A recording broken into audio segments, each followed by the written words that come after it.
Semuanya, selamat bergabung kembali di YouTube channel saya dan juga di TikTok saya. Nah, kali ini kita akan masuk ke matematika 1 topik pertidaksamaan. Yuk kita mulai dari pembahasan teori atau dasar teorinya dulu ya. Nah, kita bicara pertidaksamaan, maka ada beberapa hal yang harus dipahamin di sini, yaitu kita bicara mengenai sifat pertidaksamaan. Berarti sifat-sifat pertidaksamaan.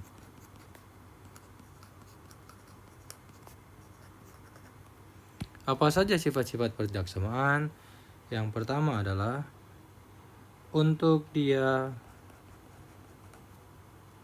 A, B, C, dan D, di mana ini adalah elemen bilangan real, maka berlaku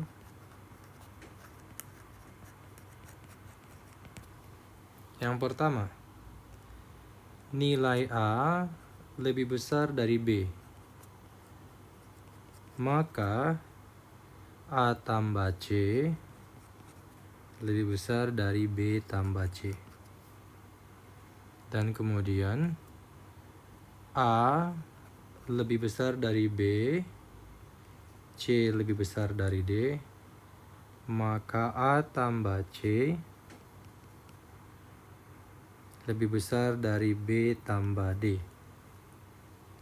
Selanjutnya, A lebih besar B, B lebih besar C, maka A lebih besar C.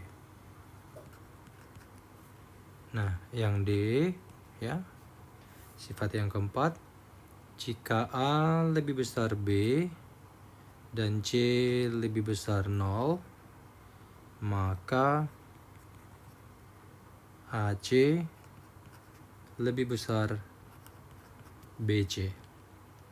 Dan A lebih besar B, C lebih besar 0, maka AC lebih kecil BC. Kita perhatikan di situ bahwa A lebih besar B dan C, oh ini C-nya lebih kecil 0 ya, C-nya lebih kecil 0. Maka AC lebih kecil daripada BC. Dan selanjutnya adalah A per B lebih besar 0. Maka A dan B lebih besar 0 atau A dan B lebih kecil 0. Ya. Dan yang terakhir yaitu A lebih besar B, A lebih besar 0, dan kemudian B lebih besar 0, maka A kuadrat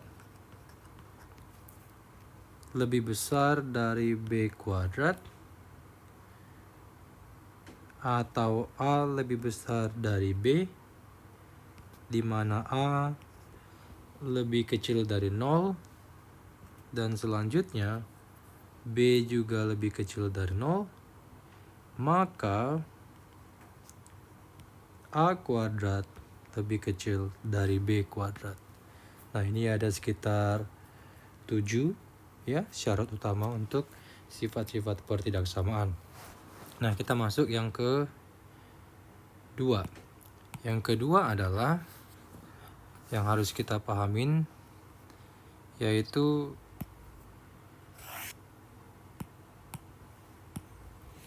sifat daripada harga mutlak.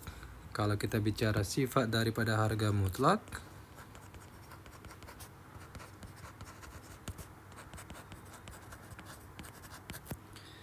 sifat dari harga mutlak, maka yang pertama, untuk dia X sama dengan minus X, ya, untuk nilai X lebih kecil 0. Selanjutnya, jika dia positif, untuk X lebih besar sama dengan 0. Dan selanjutnya, harga mutlak daripada X lebih kecil A, ini ekuivalen dengan nilai X lebih besar sama dengan A minus A atau lebih kecil sama dengan A. Dengan catatan bahwa nilai A-nya itu harus lebih besar 0. Dan yang C, X, di mana nilainya atau harga mutlaknya lebih besar daripada A atau ekuivalen terhadap A lebih besar atau negatif X lebih kecil A atau X lebih besar A. Dengan catatan bahwa nilai A-nya itu harus lebih besar 0.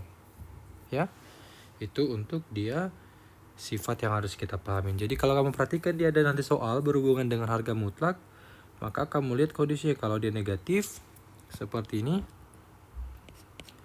dan maka lebih kecil 0, nah bagaimana harga mutlaknya? Atau dia berlaku sama dengan, ya. Kalau dia positif maka lebih besar sama dengan, ya, ada tanda lebih besar sama dengan. Nah kalau dia harga mutlaknya itu lebih kecil sama dengan A, nah perhatikan aturan penulisannya. Selanjutnya masuk ke sifat yang C. Sifat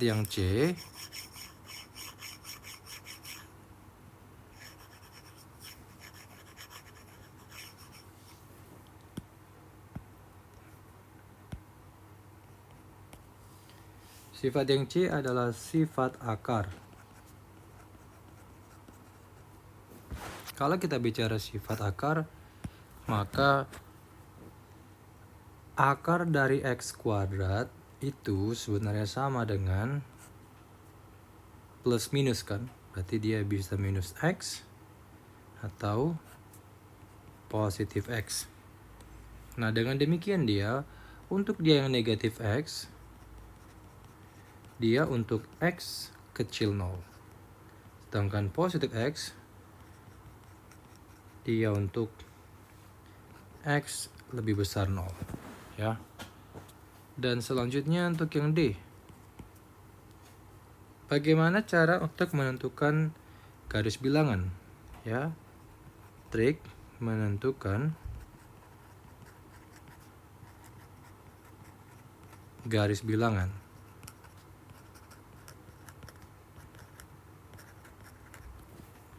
Untuk menentukan garis bilangan, kita misalkan ada soal, ya.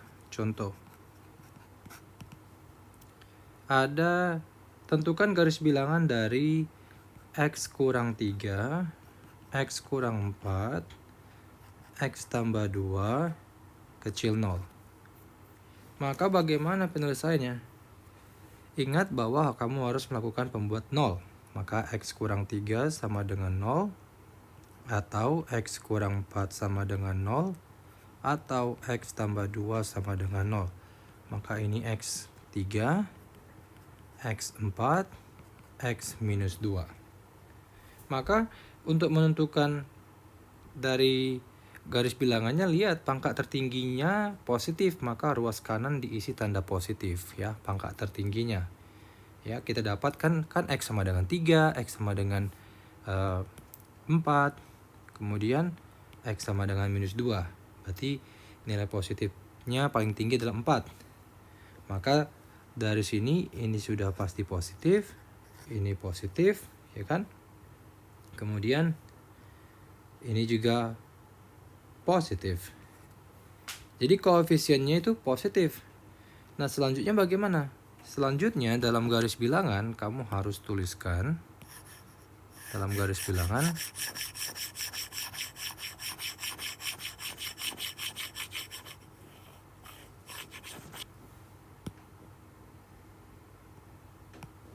ya, sebentar saya tulis dulu ini.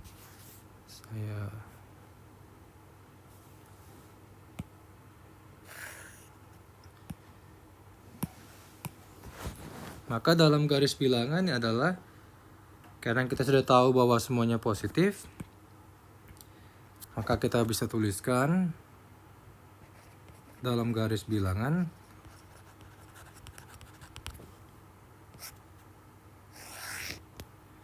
maka ini adalah -2, 3, 4 ya.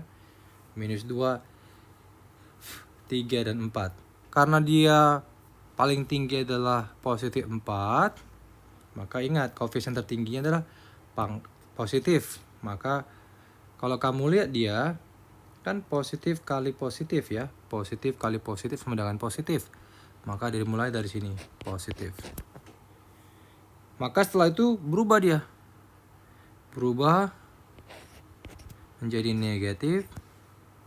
Kemudian tanda lagi berubah menjadi positif. Ya. Dan berubah lagi menjadi negatif. Ya, demikian. Maka dalam garis bilangan kamu bisa gambarkan dia -2, 3, 4. Maka tandanya adalah kemudian tandanya berubah menjadi minus di sini dan positif, dan ini juga minus dan positif ya. Jadi bagaimana himpunan penyelesaiannya? Maka HP atau himpunan penyelesaiannya sama dengan X lebih kecil -2 ya, dari situ. Atau nilai X lebih besar 3 dan lebih kecil 4. Nah, itulah dia cara penentuannya. Oke. Nah, kita masuk ke sifat yang selanjutnya, yaitu sifat dari metode penyelesaian pertidaksamaan ya. Kita masuk ke sifat yang selanjutnya.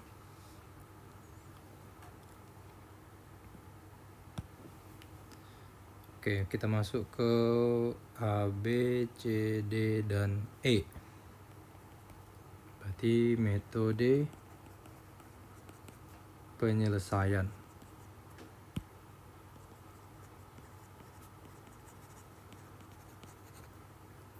Pertidaksamaan